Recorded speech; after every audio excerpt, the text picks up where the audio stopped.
ఈ రోజు మన అరకు పార్లమెంట్ చూసుకుంటే అరకు పార్లమెంట్ అనేది మన దేశంలోనే చాలా పెద్ద పార్లమెంట్.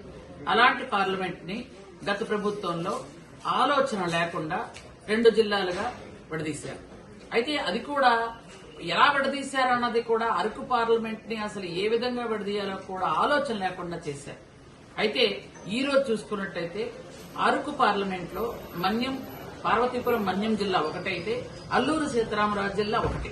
పార్వతీపురం మన్యం జిల్లాలో సాలూరు, పార్వతీపురం, కురుపాము, పాలకొండ ఉన్నాయి. అల్లూరు సీతారామరాజు జిల్లాలో అరకు, పాడేరు, రంపచోడవరం ఉంది. అయితే పాడేరు హెడ్ క్వార్టర్స్. అక్కడికి అల్లూరు సీతారామరాజు జిల్లాలో ఉన్నటువంటి పాడేరులో రంపచోడవరం నుంచి రావాలి అంటే వాళ్ళకి 300 నుంచి 400 కిలోమీటర్లు పడుతుంది. చాలా ఇబ్బంది పడుతున్నారు. అయితే గౌరవ ముఖ్యమంత్రి వర్యులు నారా చంద్రబాబు నాయుడు గారు అది గమనించి మీకు ప్రత్యేక జిల్లా ఇస్తామని ఆ రోజు మాట ఇచ్చిన దాని ప్రకారం ఈ రోజు జిల్లా చేశారు.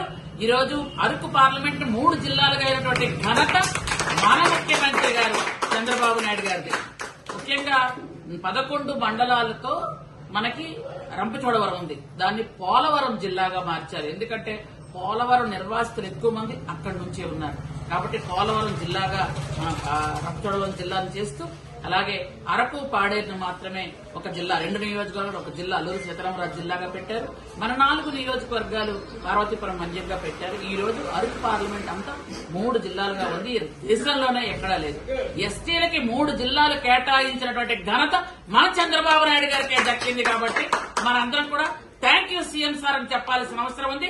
Thank you CM sir, thank you CM sir, thank you CM sir.